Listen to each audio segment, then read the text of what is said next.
Para quem não nos conhece, sempre tem algum convidado, né, chegando aqui ao nosso canal. Eu sou a Gabriela Valadares. Eu sou o Fábio Bezerra.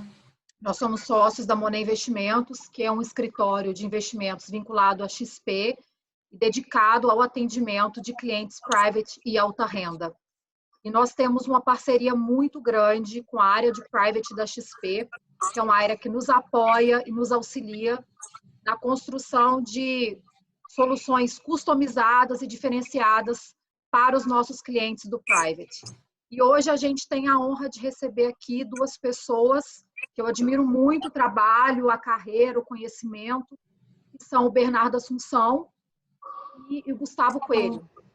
O Bernardo, ele é head da mesa de solutions, de investment solutions da XP Private, e o Gustavo é head do private do B2B. Então, eu vou passar a palavra.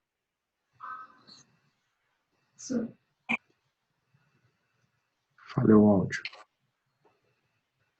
Falhou um pouco, Gabi, o teu áudio. Gabi, seu áudio falhou, Gabi. Oi.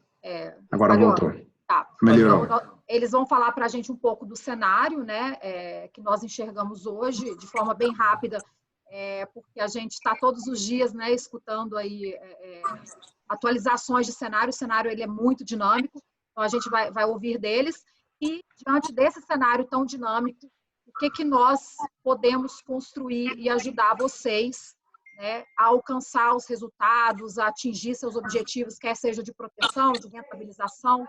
Eles vão falar um pouquinho para a gente sobre isso hoje. Sejam bem-vindos, gente. Muito obrigada pela presença. Então tá bom. Bernardo, eu vou assumir aqui, daqui a pouco eu já te passo aí. Então, Gabriela e Fábio, obrigado pelo convite mais uma vez. Acho que é sempre bom fazer uma participação aqui em um evento com os clientes de vocês. Como você estava falando, assim, a gente faz parte da equipe do Private. A ideia é que toda vez que a gente tem um trabalho, a gente faz um trabalho completo de gestão de patrimônio. Tá? Então, a gente gosta sempre de olhar o cliente, entender a história e buscar a melhor estrutura para esse cliente, para essa família. Tá? E a gente passa desde uma discussão de planejamento patrimonial, onde envolve um planejamento sucessório, uma otimização tributária, discussão de investimento exterior, que a gente acha muito importante, estruturação de veículos de investimento, previdência, fundo exclusivo, uma empresa de investimento exterior, tudo mais. Então, a gente sempre consegue ajudar o cliente como um todo. Mas tem uma parte que funciona como muito importante nesse planejamento, que é o trabalho que é realizado pela nossa área de Investment Solutions, que é a área capitaneada pelo Bernardo. Essa área, ela tem, vamos dizer assim, todas as operações, as estruturas não discricionárias dos nossos clientes. Então, ela traz para os clientes as ofertas restritas, operações estruturadas com derivativos, tanto de renda fixa quanto renda variável, passa por eles, e algumas conversas de operações mais elaboradas para os nossos clientes. Então, eu não quero me estender muito aqui, porque eu quero mais aproveitar o tempo do Bernardo hoje, para ele trazer um pouco da nossa visão de cenário, que eu acho que a gente tinha 2 meses atrás, era um cenário, hoje nós estamos com outro cenário, então os nossos clientes estão com uma carteira diferente do que estavam há 2 meses atrás, tem surgido oportunidades, mesmo no meio dessa volatilidade toda, dessa indefinição, a gente tem visto algumas oportunidades e a área do Bernardo tem feito muita coisa. Então, acho importante aqui fazer esse bate-papo. E, Bernardo, acho que vale a pena você falar com a gente agora. Legal. Bom, boa tarde a todos. Sou um dos sócios da XP, cuido dessa área que a gente chama de soluções de investimento, em inglês é mais chique, né? Investment Solutions, que ela abrange toda a parte de renda fixa, renda variável, derivativos, moedas. Então, meu objetivo aqui é passar no máximo 10 minutos citando no cenário econômico e depois a gente tentar fazer um mergulho para as oportunidades. Talvez vocês todos que estão nos ouvindo como investidores estão mais interessados em saber e aí, o que eu faço com o meu dinheiro, como eu me protejo, como eu entro aproveitando essas oportunidades e diferentes alternativas de investimento. Como é que eu navego nesse cenário, né? Então, não tentando chover no molhado, hoje, dentro dos comitês da XP, a gente tem uma seguinte indagação na cabeça, né? A gente vive no meio de 3 crises no Brasil. Uma crise econômica, que é fruto de uma crise global, né? Uma pandemia, como todos nós estamos sofrendo na pele, e temos uma crise institucional, né? Quando a gente chama crise institucional, são atritos muito severos entre os 3 poderes, né? e tentando ser o mínimo político aqui, não ajuda em nada na construção da confiança dos agentes econômicos para a gente poder sair dessa crise, né? Do vírus, nós somos médicos na XP, a gente tem muita gente fazendo conta, né, pelo lado do mercado financeiro, olhando as curvas, olhando a capacidade de recuperação do sistema hospitalar para atender todos esses pacientes que necessitam internação. A gente olhou o que aconteceu na China com uma grande proxy quando o coronavírus terminou seu epicentro, né? E a gente olhando o mundo ocidental com as curvas já achatadas, saindo muito timidamente do seu pior momento, né? Principalmente Itália, Espanha, os países mais afetados, e agora os Estados Unidos, que de maneira muito difusa está começando a abrir e questionar as medidas mais severas de restrição e isolamento social, né? Então, quando a gente olha a China como uma proxy, para a gente tentar ficar mais no campo econômico e menos da saúde, porque a gente sabe muito pouco sobre o tempo que vai durar a pandemia aqui no Brasil ainda, a gente enxerga que a China já possui, na sua capacidade operacional instalada, ou seja, refinarias de petróleo, indústria química, papel e papelão, quando a gente olha a indústria de carvão, consumo de energia, a China está voltando de 70% a 90%, 3 meses depois, em termos de oferta da sua capacidade produtiva atual, tá? Quando a gente enxerga a demanda, o lado da demanda ainda é muito difusa. Ninguém vai a restaurante, ninguém vai a cinema. A Disney de Xangai vai reabrir agora, Gabriela, no dia 20 de maio. Vai ser um grande teste, né, para ver se as pessoas vão correr para a Disney ou não. E os restaurantes estão abrindo, as lojas de rua estão abrindo, os shoppings estão com pouco movimento, o tráfego em rodovia já aumentou, os pedágios estão faturando mais. Então, a demanda está difusa e a capacidade já voltou, né? Então, se isso serve de lição para o mundo, a crise tem fim, né? Então, a gente vai ver agora nos Estados Unidos, Geórgia e Flórida são 2 dos estados que estão saindo seletivamente das restrições sociais e o contágio não voltou, são números de hoje de manhã. Então, não houve um repique de contágio. Então, se essas medidas forem encorajando os demais estados americanos, os demais países a, digamos assim, abrirem mais as portas, a economia pode ganhar alguma atração. Isso pode servir de algum norte para o Brasil, com todas as nossas diferenças, pode servir de algum norte para uma volta mais à frente. Se não no fato, pelo menos na expectativa, né? Porque o mercado financeiro vive de expectativa. Então, a gente está olhando muito atentamente o mercado piorando aqui, né? Em termos de a quantidade de vidas ceifadas, contaminadas, a gente ainda está curvas ascendentes no Brasil, mas o mercado já sempre olha para frente, né? Não é à toa que quando não tinha praticamente ninguém morto no Brasil, a Bolsa estava 63 mil pontos, Gustavo, e agora a Bolsa está próxima a 80 mil pontos e a gente está com picos, né, números crescentes infelizmente, de óbitos, né? Então, o mercado está sempre um passo à frente, a gente se questiona na XP como o mercado vai reagir à medida que as economias civilizadas ocidentais e a China vão recuperando a sua tração econômica. Então, esse é um dado extremamente importante para a gente monitorar, tá? Então, no seio dessas 3 crises, a gente vê atitudes muito fortes, nunca experimentadas no Brasil e no mundo, de esteroides. O que são esses esteroides? Os pacotes fiscais e monetários. Então, o mundo jogou liquidez na mão do sistema, pessoas físicas e jurídicas. Os juros estão a 0 ou negativos no mundo. E no Brasil, vocês devem ter acompanhado, o juro caiu para 3%. E o Banco Central praticamente telegrafou que o juro vai cair mais. Então, o juro deve ceder aí para 2,5%, 2,25% no seu final de ciclo.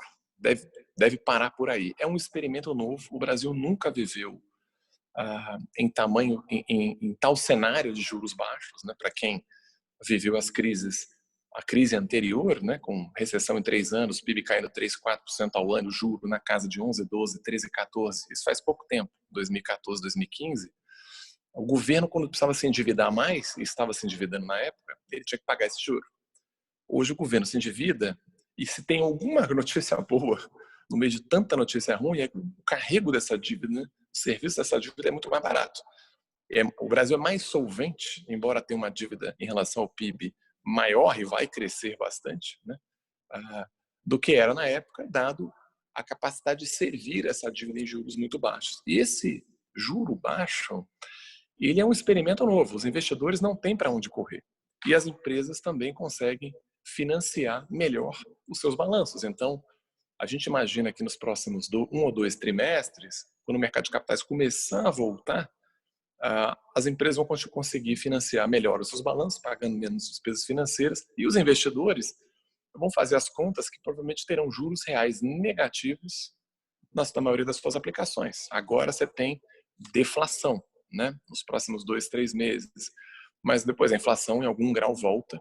A gente deve fechar a inflação esse ano na casa entre 2% e 3%, apostas na mesa, e com o juro talvez no final de ciclo a 2,25%. Então, quem ficar com o dinheiro parado no fundo DI, pagando taxas de administração e outros impostos, vai acabar tendo uma rentabilidade real negativa. Experiência essa que já é enfrentada aí pelos europeus já há um certo tempo, é um grande dilema. Tá? Então, esse evento de cauda, que são os esteroides jogados na economia, e esse juro muito baixo, talvez sejam os grandes pontos de interrogação, né? Como a economia brasileira vai sair dessa crise? Se o corona for o furacão Katrina, ele estiver passando aqui no Brasil, e o Brasil for representado por São Paulo, a nossa dúvida é se o Katrina vai passar na Paulista, na Avenida Paulista, ou vai passar em Osasco, uma cidade mais um pouco longe do centro. E os estragos serão grandes, sem dúvida, né? A recessão esse ano vai jogar o PIB talvez para menos 5%, menos 6%, menos 4%.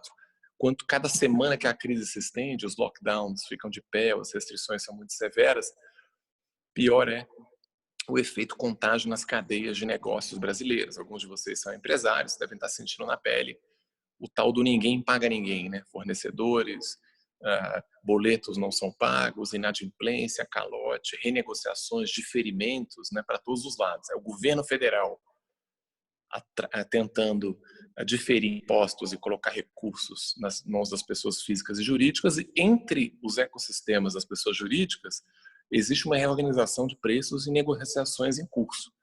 Infelizmente, muitas RJs, né, ou recuperações judiciais, vão acontecer. E isso, cada semana que nós tivermos de prolongamento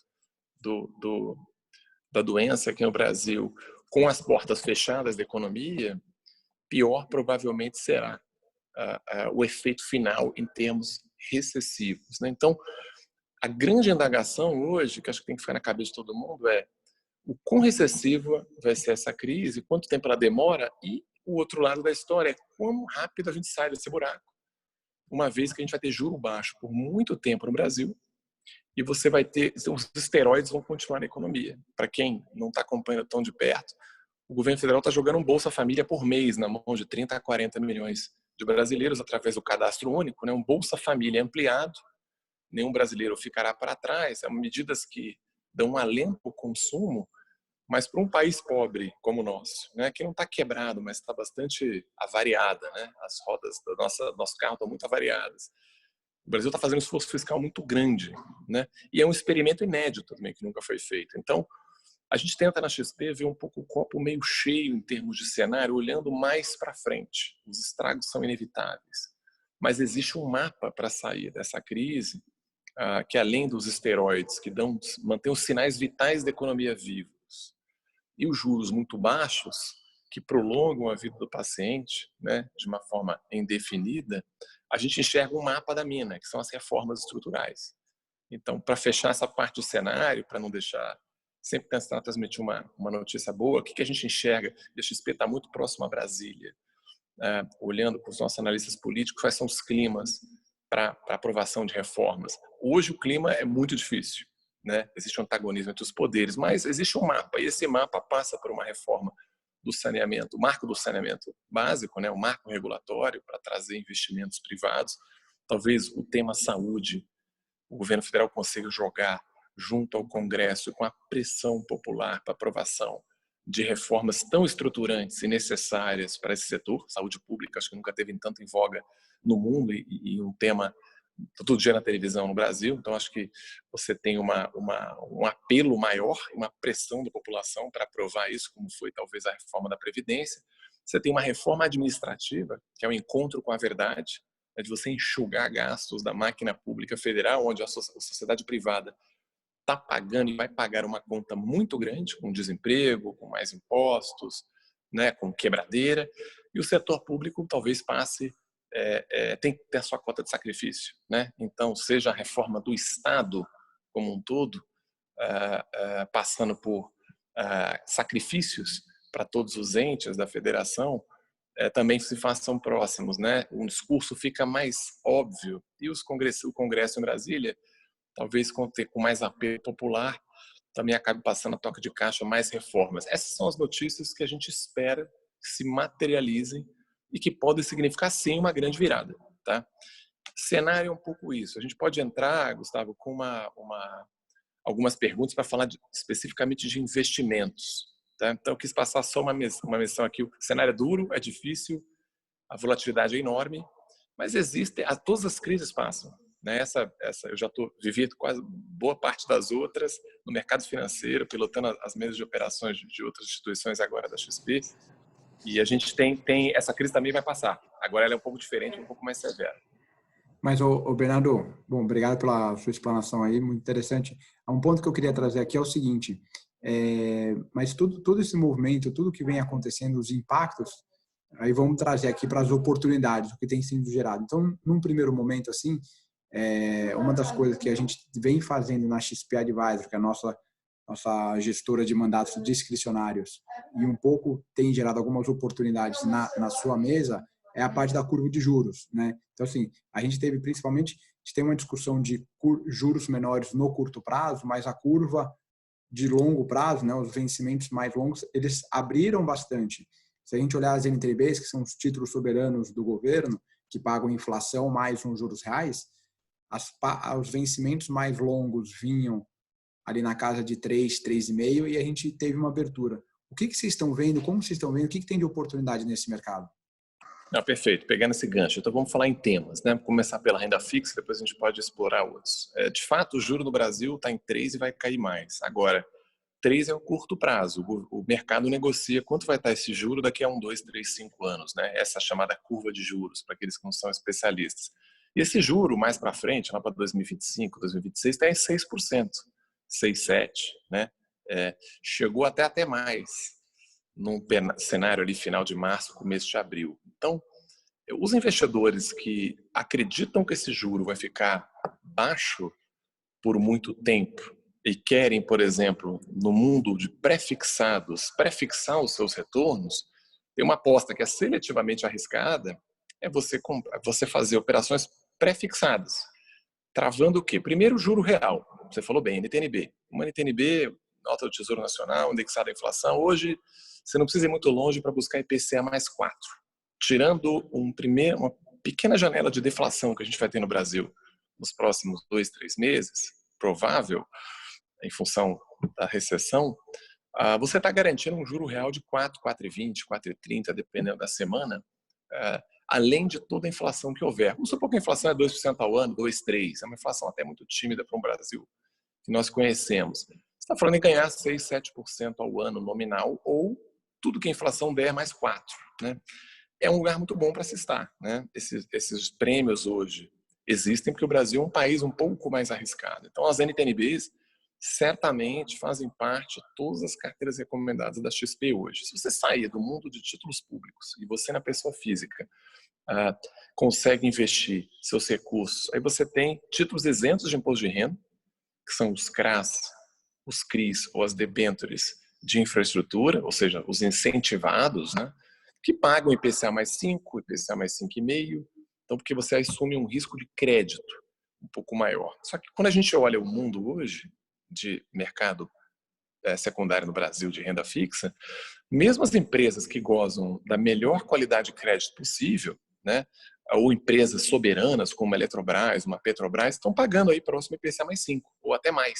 Né? Então você tem empresas exportadoras, empresas de primeira linha listadas na bolsa, ligadas à saúde, com o rating, né, aquela qualidade de crédito AA ou AAA, pagando IPCA mais 5, 5,20, 5,30, para prazos aí médios de 5 anos. Tá? Então, não tem juro real assim no mundo inteiro. Tá? Então, o Brasil continua sendo, digamos assim, o oásis do juro real num cenário atual onde o juro é negativo praticamente no mundo inteiro. Então, esse é o custo que a gente paga por ser um país cuja dívida pública em relação ao PIB está batendo na casa dos 80%, 85%, talvez 100% do PIB depois dessa gastança toda do corona. Então, existe sim uma grande oportunidade dos investidores talvez migrarem do CDI, né, do percentual do CDI, para IPCA+, e buscando, seja NTNB em títulos públicos, com bastante liquidez, ou abrindo mão de liquidez um pouco, e buscando algum risco de crédito e isenção fiscal, os títulos isentos. A XP é muito pródiga em colocar essas oportunidades toda semana, todo dia, na frente dos clientes. E o mercado está bem aquecido. Tá? Então, tem muita oportunidade na mesa nessa linha de negócios em renda fixa, em títulos públicos ou privados, tá? IPCA+. Bem interessante.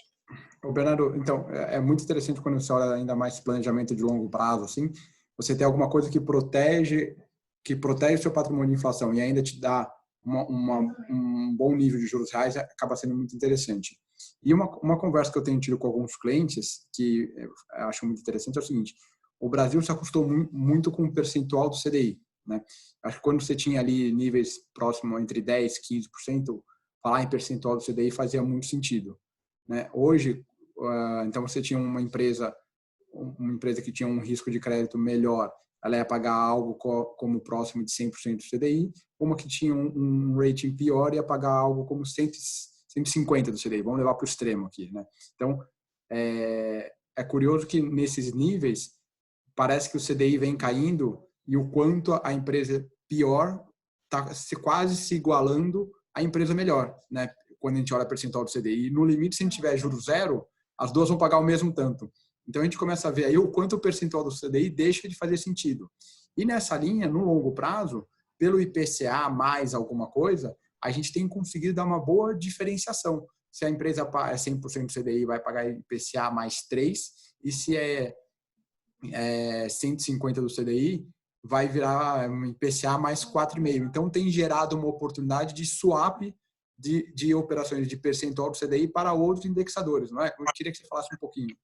Isso, aí olhando o mercado de crédito brasileiro hoje, né? Quando o mercado começou a piorar, muitos clientes começaram a resgatar a qualquer preço seus títulos de renda fixa, né? Então, os fundos de crédito privado, aqueles fundos que dizem que é um fundo DI, mas ele tem um fundo, é um money market, né? Mas ele, na verdade, tem muito crédito privado lá dentro. Quando os gestores foram forçados a vender esses títulos porque os clientes estavam sacando para vários fins, as cotas começaram a cair, porque esses títulos tiveram que ser vendidos às pressas com desconto. E aí virou um balcão de negócios no mercado secundário, onde letras financeiras de Bradesco, Itaú, Votorantim e outras casas, por exemplo, passaram a pagar 130% do CDI, 125%, 140% do CDI em momentos extremos, coisa que a gente não via há muito, muito tempo, desde 2008. E aí, se você juntar esses títulos com boa qualidade de crédito e olhar a curva de juros, exatamente quanto o mercado está negociando, quanto vai ser o juro no Brasil daqui a 2, 3, 4, 5 anos, com essa tamanha incerteza fiscal, você consegue trocar um título em percentual do CDI por uma taxa pré-fixada. Então, essa semana passada, a gente comprou títulos pré-fixados com risco Bradesco, com as letras financeiras subordinadas do Bradesco são, digamos assim, elas deixam de existir se o Bradesco praticamente quebrar, tá? Não nos parece o caso. Você consegue aplicar 8,5%, 9% pré-fixado ao ano, tá? Até 2025, 2026. Então, é a conjunção de 130% do CDI, que essa letra financeira está sendo negociada no mercado secundário, 135% do CDI. Além disso, você troca esse percentual do CDI pela taxa pré-fixada que está sendo projetada lá para frente. E aí você chega numa taxa pré-fixada, um risco Bradesco, numa letra financeira subordinada como lastro, lógico, buscando praticamente uma rentabilidade pré de 9 ao ano, 8,5, 9. Então, seletivamente, se vocês entrarem em contato com a Monet, a gente está sempre provocando os investidores para essas arbitragens, que são momentos de nervosismo no mercado, e mesmo no mercado organizado de renda fixa, dada a porta de saída com pouca liquidez, começa a surgir muita coisa interessante. Então, uma rede DOR, né? Chega empresa que é geradora de caixa, né? é prestadora de serviço no setor de saúde, uma empresa líder, extremamente capitalizada, com baixo endividamento, que paga ali seus IPCA mais 5, dependendo do CRI que você compra da Redditor, num prazo médio. Há uns 3, 4 meses atrás, esses mesmos títulos eram negociados IPCA mais 3,5, IPCA mais 3. Então, você consegue levar para casa um juro real num CRI de 5%, mas tudo que a inflação der nos próximos anos, como o Gustavo falou bem, sem ter que se preocupar com muita volatilidade. E vai ter liquidez. Então, provavelmente você vai vender esses títulos lá na frente por um preço melhor. Tá? Você tem um ganho de capital que é isento de imposto de renda, inclusive, nesse título de vendas. Tá? Então, na renda fixa tem uma grande oportunidade ainda pintando em diversos títulos privados e públicos. E é isso que a gente faz todo dia, provocar os clientes e os nossos prospects com esses temas. E para cada cliente tem um perfil de risco, tem um pijama diferente. A gente tem que achar aquela solução que atende a cada um de vocês. Tá? Não tem receita certa para todo mundo. Então, na renda fixa, acho que o recado é claro. Tem muita coisa para fazer. Tá, pegando o gancho aqui, falando um pouquinho de renda variável, eu acho que a gente está vendo um cenário também onde a Bolsa, vamos dizer assim, nos últimos 2 anos, até janeiro, ela tinha andado rápido, né, bateu ali quase 120 mil pontos, e teve muita gente que ficou de fora. E eu achei curioso que essa é a primeira vez que a gente tem uma realização forte da Bolsa e a gente mantém pelo menos os juros de curto prazo mais baixo do que a gente entrou na crise, né? Não é que a gente mantém, ele está mais baixo, né? Então, parece que tem uma discussão aí de como a gente remunerar as carteiras. E aí gera uma ânsia naqueles clientes que, muitos daqueles que não pegaram o crescimento da Bolsa, de querer entrar nesse momento. Então, tem cliente que está querendo se mexer, discutir operações. Como é que você tem visto essas oportunidades em renda variável para os clientes que têm esse apetite de ter um pouco mais de risco? Olha que interessante, boa pergunta. Olha que interessante os dados da Bolsa Brasileira, né? A gente pegou os dados da B3, né, que digamos assim, o grande oráculo aí do mercado financeiro brasileiro, que é a mistura da CETIP com a Bolsa, né? Então, ali estão todos os custódios das pessoas físicas, ali passa todas as transações praticamente do mercado de capitais brasileiro, é quase que um monopólio, né? Se não é um monopólio. Então, hoje você tem 2.400.000 investidores, pessoas físicas, no Brasil investindo em bolsa. É o recorde histórico. Para vocês terem uma ideia, em março, quando a coisa foi piorando, na segunda quinzena de março, entraram quase 300 mil pessoas novas para fazer o seu primeiro investimento em bolsa. É o sujeito que clica no home broker, é o sujeito que compra uma ação à vista, ou opera um derivativo, faz alguma coisa. E aí você fala, poxa, esse pessoal entrou na primeira quinzena de março. Não, as pessoas físicas entraram durante a queda da Bolsa. Só que o pessoal queimou a mão na panela, né? A Bolsa estava em 119 mil pontos, foi para 100, 90, 80, 70 e bateu 63 mil pontos aí ainda em abril.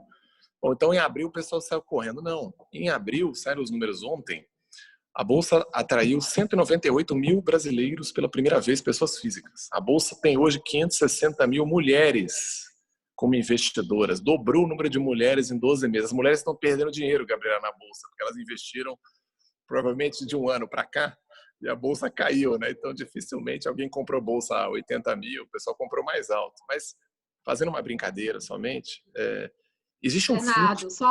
só te interrompendo aqui para fazer uma brincadeira, não vou aguentar.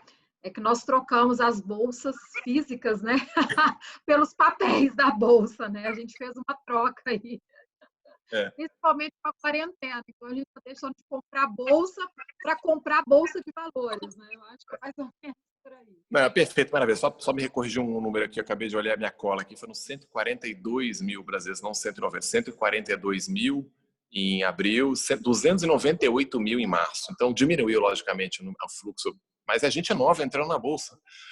Isso é fantástico, porque a gente enxerga, e a XP talvez seja a grande proxy desse mercado, 2 milhões e 40 mil clientes que nós temos, né? Os números foram divulgados aí nos resultados da XP anteontem, públicos, né, como empresa listada.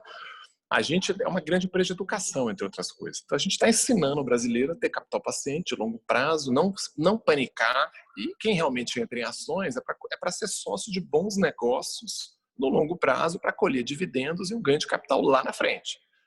A brincadeira da Bolsa, o entretenimento, comprar na segunda, vender na sexta, qual é a ação, qual é a carteira dessa semana, ela é muito mais um lazer do que uma forma de vida, né? Não combina, né? Quando a gente enxerga um pouco bolsa como classe de ativos, um investidor, o lado especulativo, que é o que talvez foi muito em voga no Brasil durante tantos anos, porque o juro era 12, 13, 14. Então, quem apanhava na bolsa corria de novo para renda fixa 14. Bom, quem correr para sair da bolsa com prejuízo agora, vai aplicar 3 e daqui a um mês e pouco, vai aplicar 2 e pouco. Se ficar debaixo, é quase ficar debaixo do colchão o seu dinheiro. Você vai materializar uma perda que você nunca mais recupera. Então, a bolsa hoje, ela é uma alternativa de investimento de médio e longo prazo. A bolsa brasileira, se quem perguntar, tá baratíssima a bolsa? Vamos ser honestos, né? A bolsa hoje reflete a 80 mil, 79 mil pontos, que é o que fechou hoje, aproximadamente, ela reflete uma queda de 30%, 25% a 30% nos lucros das empresas nos próximos 12 meses. Então, se isso de fato acontecer, e parece que vai acontecer, né, porque ninguém reinventa a roda, numa recessão dessas, algumas empresas vão ganhar, mas a maioria vai perder dinheiro, faturamento, lucro, etc. A bolsa não está nem cara nem barata, ela está ok. Está até, para o que já foi historicamente, não está uma pechincha, em reais. Em dólar, a bolsa está de graça. A bolsa brasileira, com o dólar hoje fechou a 5,81, a bolsa em dólar está muito barata. É uma das bolsas mais desvalorizadas aos olhos do gringo, né, do estrangeiro, do mundo. Então, eu digo isso porque se os lucros das companhias brasileiras listadas são quase 380 empresas, mas o Ibovespa é uma proxy de quase 70 empresas, se os lucros não forem tão decepcionantes, e eles vão se recuperar mais à frente, daqui a 6, 12, 18, 24 meses, como eu falei no começo da apresentação, o mercado de capitais vai na frente. As ações vão começar a subir. Então, se a gente conjugar esses dois fatores, juros muito baixos e não tem para onde correr, e lucros que não sejam tão... Já está no preço que os lucros vão despencar. Se os lucros não despencarem tanto, ou a volta, o Natal desse ano não for um Natal tão tenebroso, né, pode ser que o mercado tenha uma fuga para ativos reais. Né? E a gente já viu isso acontecer. Quem é mais velho aqui, o Gustavo, em 99, na desvalorização cambial, Armínio Fraga comandava o Banco Central, o governo soltou o câmbio, depois de anos heróicos de plano real, e a Bolsa dobrou em 99. Por quê? Porque a Bolsa em dólar ficou uma pechincha. Né? E os clientes correram, mesmo com o juro cavalar da época, os clientes correram para ativos reais. Eu quero ser sócio de uma empresa, porque essa empresa vai gerar lucro e vai proteger meu patrimônio a longo prazo. A dívida, não sei se eu quero carregar. Agora, não tem esse componente do juro alto, não existe um imã que tira o dinheiro dos investidores. Então, eles estão correndo para ações. Esse mês de maio, pelo que a gente está observando, tanto fundos de ações como bons gestores estão reabrindo. É uma grande oportunidade. Quem é cliente da XP tem acesso a excelentes gestores que estão reabrindo para captação. A gente tem fila indiana na porta para bons gestores. E ativos diretamente de forma seletiva. Então, existe uma grande oportunidade em ações se você tiver o capital paciente, não precisa dos recursos e aguenta o tranco. Porque a gente vai viver momentos ainda difíceis. E aí, posso me alongar aqui na resposta, Gustavo? Você quer que eu entre em setores ou diretamente em papéis? Vamos embora. Então, não, eu acho legal você pode falar um pouquinho mais disso, Bernardo, e falar de algumas estruturas específicas que vocês têm feito na mesa. Porque, assim, às vezes o cliente fica que a gente tem só aquela oportunidade de comprar ação ou vender uma ação, mas às vezes tem muita gente que carrega posições grandes já há algum tempo, não quer se desfazer porque tem um imposto acumulado, no fim das contas, e a gente tem algumas estruturas que a gente consegue incrementar essa estratégia. Eu queria que você falasse um pouquinho nessa linha. Não sei se acho que pode ser uma boa, né, Gabriela? Sem dúvida. Sem dúvida, Gustavo. A gente já faz, né, na Monet, em parceria com vocês, algumas operações, já fizemos algumas operações com grande êxito, que foram muito interessantes, e nem todos os clientes conhecem, né, a fundo essas operações.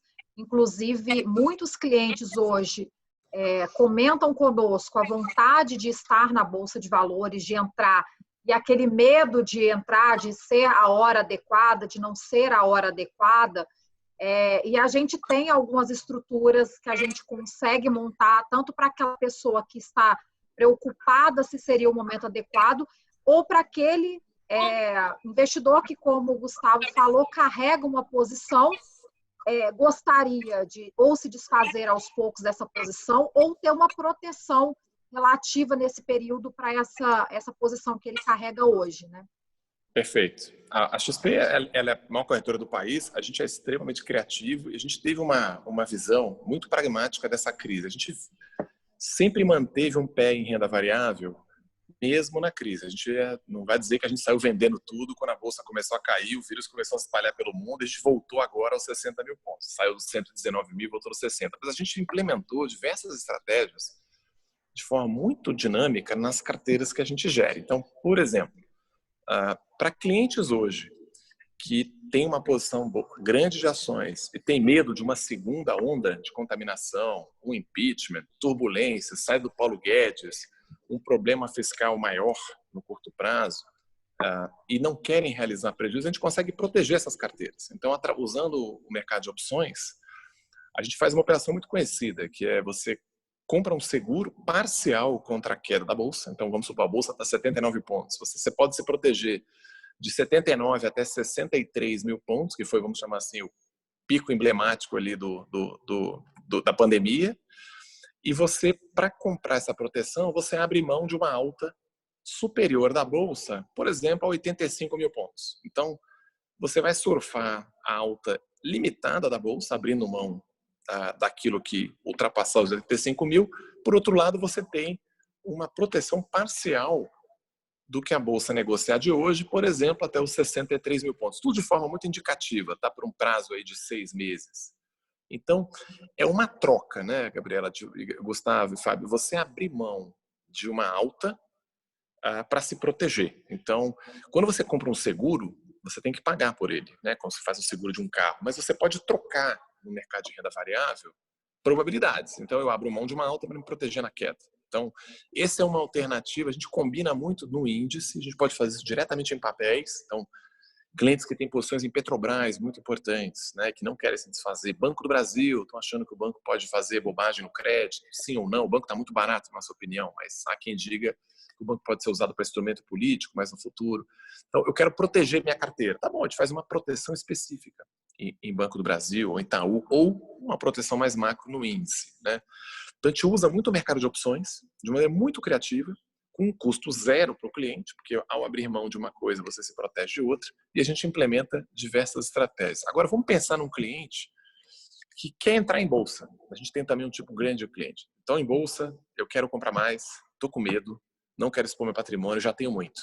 Existem várias alternativas usando derivativos, onde você compra o direito de se expor a um volume bastante grande no índice Bovespa, por exemplo, no BOVA11, né, que é o ETF, né, é a ação que representa o índice. Essa ação, em vez de você pagar R$100, você paga R$5 para ter exposição a R$100. É muito mais barato, você ganha toda a alta durante um prazo de 6 meses, 9 meses, 12 meses. E esse seu direito de ter uma exposição 20 vezes maior do que aquele valor que você de fato pagou, ele só deixa de existir se a bolsa passar hoje 104 mil pontos em dezembro. Então, vamos pensar, Gabriela, num cliente que tem uma posição de Itaú hoje. O Itaú está quase 40% no ano. Tá? Esse cliente fala, puxa, eu queria comprar mais Itaú, tá barato, mas eu acho que o Itaú vai ter muita provisão para devedores duvidosos, a inadimplência vai ser braba, vai demorar muito para subir, mas eu acho que quem sabe ele sobe, né? Bom, a correlação de Itaú com a bolsa é enorme. Se o Itaú subir é porque a bolsa está subindo, né? Itaú representa quase que a economia brasileira na parte de crédito. Então, a gente montou uma operação na XP onde você, em vez de sair comprando uma tonelada de Itaú e dobrar às vezes o cliente nem tem recurso, às vezes ele não aguenta a próxima queda, se houver. Ele põe muito pouco recurso e ele sobe praticamente um para um com a alta de Itaú até os próximos 30% de alta da bolsa. A correlação de Itaú com a bolsa é enorme. Puxa, se a bolsa bater 30, esse direito dele vira pó, ele perdeu o dinheiro. Então, para R$1 milhão, o cliente gastou 50 mil para ter exposição de 1 milhão, né?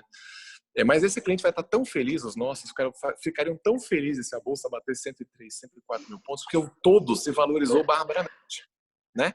Então, qual o cenário mais provável? A nossa visão na XP, a nossa continha é 94 mil pontos no final do ano, né? A gente está fazendo as contas aqui, num cenário, talvez, no último trimestre um pouco melhor, os lucros das empresas caíram 15% a 20% e não 30%, a Bolsa pode bater 94 mil pontos. Então, a gente montou operações para pegar a volta, o chamado Recovery Strategy. E aí, sem querer me alongar, tem diversos temas que a gente trabalha com os clientes para buscar essa volta, gastando pouco e, de novo, se a bolsa cair mais, a perda máxima é o prêmio, né? É esse valor percentual que o cliente pagou. Bernardo, o que eu acho interessante aqui, assim, você deu ideia de algumas operações, parece que são produtos, pacotinhos que a gente monta, né? Mas são operações que a gente acaba montando, olhando o que o cliente tem, qual a estrutura que ele tem e fazendo operações tailor-made, né? Então, eu acho que o que vale a pena a gente deixar em aberto aqui é o seguinte, a principal função da área do Bernardo, ela tem essa geração de ideias, mas são gerações de ideias para a gente pegar os clientes, analisar as posições deles e assim fazer um trabalho mais direcionado, né? Para a gente construir uma estrutura, vamos chamar tailor-made aqui, pro cliente que vai ter a demanda junto com a gente, né? Perfeito. Eu não posso ser um médico numa live aqui dando receita para todos os pacientes, né? O que a gente faz é a gente faz um diagnóstico junto com a Monet, o Gustavo, a gente estuda o caso, vê a exposição do cliente, o suitability, né, que é o perfil de risco, vê se o cliente tem o perfil, a gente tem as margens adequadas, né? O cenário que o cliente traz, você está casando com o nosso cenário, dentro de maneira muito responsável, a gente coloca diversas soluções possíveis, seja para proteger, seja para recuperar, subir alavancado, eu quero subir, eu quero subir com Petrobras. Petrobras vai divulgar o balanço daqui a pouquinho, no fechamento do mercado, né? O papel sofrendo todo tipo de dúvida, né? Oferta, demanda, a questão toda de petróleo, petróleo, a commodity em si. Então, mas tem gente que acha que a Petrobras está muito barata, mas não quer comprar agora. Puxa, será que a Petrobras não vai voltar de R$18 para R$25 em 2 anos? Você consegue ganhar 2 vezes essa alta, usando praticamente nenhum recurso, né? A gente chama o efeito dobrado nas ações. Então, para cada papel e para cada tema, a gente interpreta os sentimentos dos clientes e consegue colocar algo que faça sentido. Talvez esse seja o grande diferencial da XP. A gente educa, a gente compartilha as nossas experiências, né? E coloca as soluções na mesa. E aí, logicamente, com a responsabilidade e o regulamento debaixo do braço, a gente implementa ou não, tá? Mas existem oportunidades, sim, em renda variável. Não precisa ser herói agora. Não é para concentrar tudo num papel só. Está tudo barato olhando a médio e longo prazo. Não está barato no curto prazo. Então, os gestores estão aí para também auxiliá-los, né? Diversificando as carteiras. Tem os papéis defensivos, tem os papéis que são chamados antifrágeis, tem os papéis que vão voltar a pagar dividendos mais à frente com o cenário de juro baixo. Então, existe o consumo interno, existe o e-commerce, né, que é algo que deveria fazer parte da carteira de todos os clientes, porque a gente está usando aqui uma live e quando a gente olha os balanços de Magazine Luiza, a gente olha os balanços de Via Varejo que foram divulgados hoje, mesmo na crise, essas empresas estão ganhando dinheiro. Imagina num ambiente saudável, né? Então, os temas eles são capturados diretamente na mesa, eles são capturados pelos gestores que estão à disposição de vocês. Então, acho que é um terreno fértil, é inescapável, num cenário de juro baixo, todos vocês terem uma parcela em renda variável. Aí a dosagem fica por conta da Monet, numa conversa mais aprofundada. Bernardo, só fazendo um adendo, né? É muito importante o cliente ter nesse momento, né? O que eu enxergo, a importância da assessoria é justamente quando a gente olha para o cenário e vê um cenário tão desafiador e o quão é difícil para o cliente sozinho conseguir navegar ali, até por não saber os instrumentos que ele pode utilizar, né? Não saber que às vezes ele tem uma bússola que ele pode ali navegar com uma certa segurança, ele não precisa sair ali desorientado, sem saber para que rumo ele vai, se ele vai para a direita, para a esquerda, né? Vai para leste, vai para oeste. Então, assim, eu entendo que a nossa assessoria ela tem que ser essa bússola, né? O nosso trabalho é dar uma orientação de acordo com o que o cliente quer, porque o cliente sabe o que quer. E a gente faz essa interpretação. Olha, você quer isso? Eu tenho uma série de meios da gente chegar e a gente vai avaliar aqui, de acordo com o seu perfil, qual que é o meio que é mais adequado para você atingir o seu objetivo. E o trabalho de vocês nesse aspecto eu vejo como essencial, porque vocês conseguem materializar expectativas que o cliente jamais imaginou que pudessem ser atendidas, materializadas, porque os clientes ainda estão muito acostumados com o protótipo atendimento bancário, que é um protótipo prateleira, no qual o cliente tem uma série de produtinhos prateleira, em que ele mostram para ele uma prateleira e ele está ali utilizando produtos prontos. Ele não está muito acostumado a ser chamado e perguntar o que você precisa e eu vou construir isso para você. Porque a gente quer atender a sua expectativa. Talvez a prateleira não é para você. A prateleira vai ter um meio atendimento. Aqui a gente consegue te dar o atendimento integral do que você realmente está buscando. Perfeito. E a XP, eu acho que é a grande vanguarda, né, porque a gente, no nosso ecossistema, a gente tem toda sorte de produtos financeiros e tem muita capacidade intelectual instalada, né? Então, os comitês de investimento para renda fixa, para renda variável, a parte de economia, a parte de política, a originação de novos negócios, né? A gente está muito próximo das empresas que emitem os títulos. Então, todo esse objetivo, né, essa energia, ela é transmitida para os clientes através justamente dos nossos assessores para tentar fazer o investidor investir melhor, né? A XP cresceu na crise fazendo um serviço melhor do que a grande maioria dos bancos. É assim que a gente quer continuar trabalhando, principalmente agora que a consultoria é fundamental. Então, eu percebo quantos clientes ainda são reféns dessa agenda, né, Gabriela, dos bancos. E no momento que você tem oportunidades e tem, digamos assim, não tem atalho, né? E tem muitos azares também, né? Então, por exemplo, um tema que eu gosto de falar aqui também, setor imobiliário.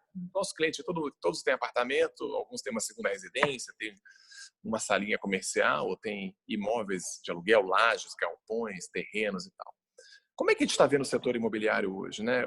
Os fundos imobiliários que tiveram um boom excepcional ano passado, o melhor ano da história, a grande maioria está com desconto em cota, né? Então, os fundos imobiliários temáticos, né? Então, vamos lá. Qual o melhor de todos hoje? Galpões logísticos. O mercado aprendeu na crise que o e-commerce precisa de lugar para movimentar lata e estocar caixa. Então, de maneira muito clara, existe uma procura muito grande por galpões, tá? As empresas estão investindo. Quem é offline está indo para online e precisa de logística. Você pega o Burger King e o McDonald's nos Estados Unidos, eles estão pensando em transformar suas lojas em centros de distribuição, algumas delas, né? Os shoppings estão virando centro de distribuição. Então, as empresas que já trabalham intensamente no mundo do varejo vão buscar centro de distribuição para melhorar a sua logística. Então, a parte de galpões logísticos industriais, talvez seja a classe de ativos imobiliários que mais está saindo com destaque nessa crise. As lajes corporativas, né, que é uma outra classe muito famosa, tradicional, essa é mais seletiva. Os bons imóveis vão continuar sendo bons imóveis. Vai sair um inquilino, vai entrar outro, né? A própria XP ontem anunciou um home office aí, tentativa até o final do ano, vai tornar o funcionário mais mobile. Isso significa que certamente a nossa absorção de metro quadrado em lajes vai diminuir ao longo do tempo, e não só a nossa, como de várias empresas. O Twitter, né, na Califórnia, lá já está mandando a turma para casa, e esse é um movimento que tende a mexer um pouco com o setor de lajes corporativas. Então, quem vai empreender comprar um predinho de salas comerciais longe do lugar nobre, tome cuidado, porque em alguns anos, provavelmente, a dinâmica da economia vai tornar as pessoas mais mobile e menos presas a um escritório. Isso se traduz em diferentes preços relativos para essas lajes. Agora, tem muita coisa boa que está ficando muito barata, né? Os fundos, principalmente de crise, os chamados fundos de papel, esses vão continuar pagando 5,5%, 6%, 6,5% ao ano líquido, né? E quando a gente olha para aquele juro que nós mencionamos há pouco, do 3% hoje, talvez 2,5%, 2,25% daqui a pouco, vão ser fundos que vão passar por uma reprecificação. Então, as cotas dos fundos de papel, né, os fundos de CRI, devem subir também, tá? Então, os fundos mais monotemáticos, né, de universidades, hospitais, aí são muito individualizados, mas também tendem a performar melhor. Qual é a mensagem final? Esses ativos imobiliários, apesar do susto da pancada inicial, quando o ambiente de juros baixo, e vai ficar baixo por um bom tempo no Brasil, quando a economia se estabilizar um pouco e o pior passar, e a gente chegar no momento onde os Estados Unidos chegou e a Europa chegou, eu acho que vai haver uma volta, sim, para esses ativos. Deve ter um ganho de capital considerável nessas cotas. Então, é importante também vocês estarem conversando conosco e com quem nos atende para ver quais são as oportunidades no setor imobiliário via fundos, porque a liquidez é grande hoje em dia. Essa liquidez foi nociva porque muita gente vendeu no desespero, não fez conta e os dividendos continuam entrando, né?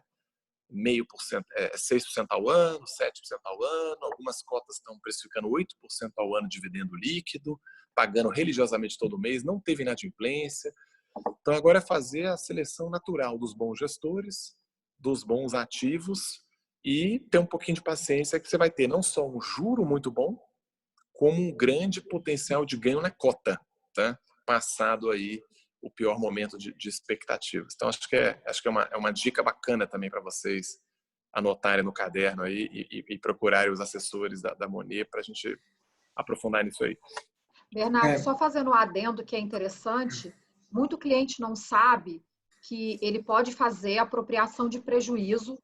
Então, aquele cliente que, né, no afã da crise, saiu vendendo as cotas, né, se apavorou, mas hoje refletiu que tem oportunidade sim no mercado imobiliário, talvez buscando ativos, né, mais concretos, com pagamento de dividendo firme, a gente consegue fazer o aproveitamento fiscal desses valores, né? Que é outra coisa que às vezes o cliente deixa para lá, quando está sem um assessor para acompanhar, para ajudar, o cliente vende e acha que aquele prejuízo morreu.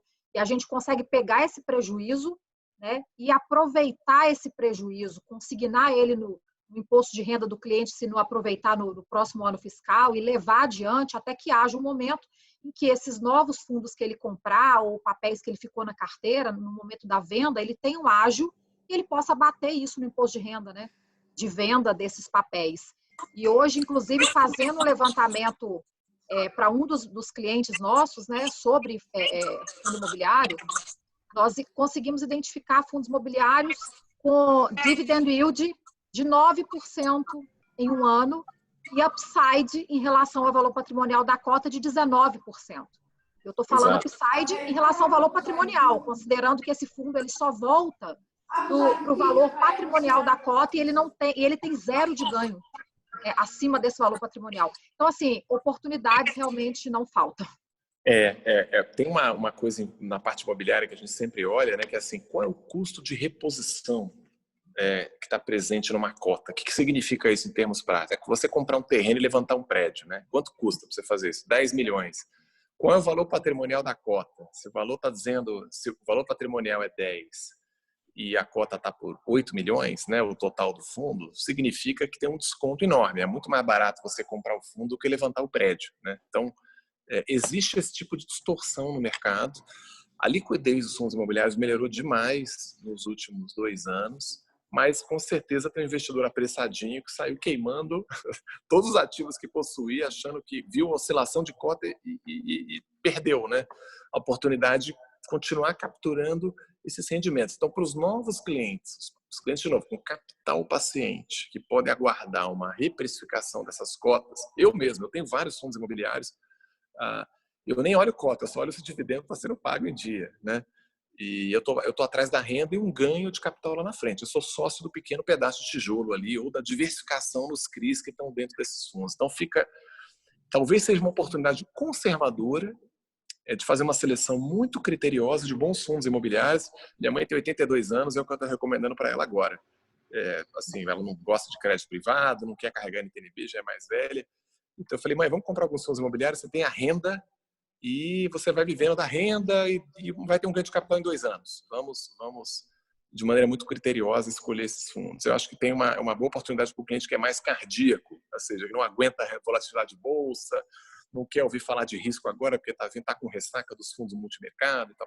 Outro assunto, fundos multimercado. Tem muita matéria-prima na mesa, né? Então, o que um gestor bom de multimercado, até o Gustavo é um especialista no tema, pode completar, Os juros estão lá embaixo e a curva de juros está indicando que o juro vai subir com um vigor. O dólar está em 5,80, né? Quando a gente olha o que o mercado acha que o dólar vai voltar para 5 no final do ano, a média dos economistas, mas aparentemente não vai voltar.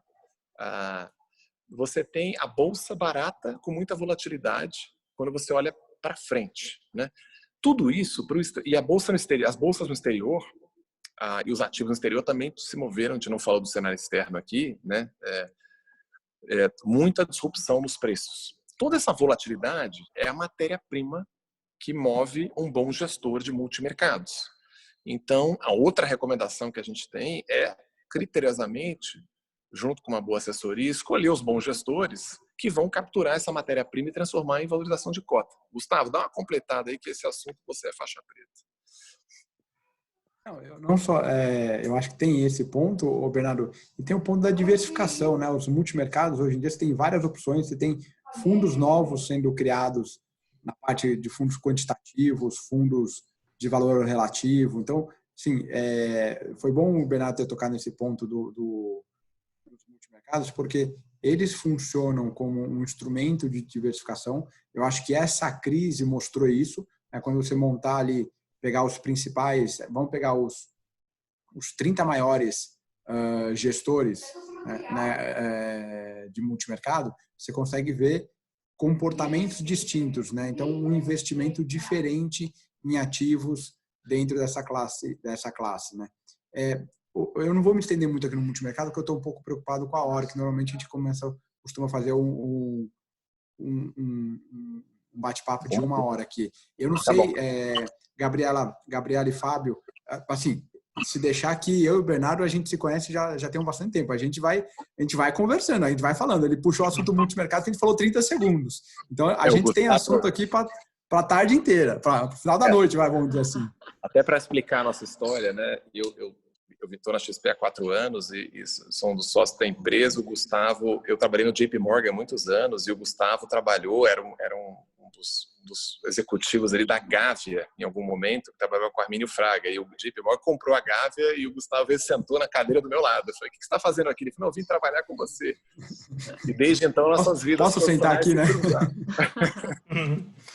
Aí nós estamos juntos hoje na XP, com cargos assim, complementares, ele olhando a estratégia como um todo, a parte comercial, eu olhando a parte de investimentos, e a gente comunga, assim, a gente fala por música, né? A gente não quer se estender muito, porque acho que vai dar 1 hora de live, mas acho que o recado final, acho que para todos os investidores, pessoas que estão nos ouvindo, é o seguinte: primeiro, capital paciente. Essa crise vai passar, ela vai ser mais severa e mais intensa do que as demais.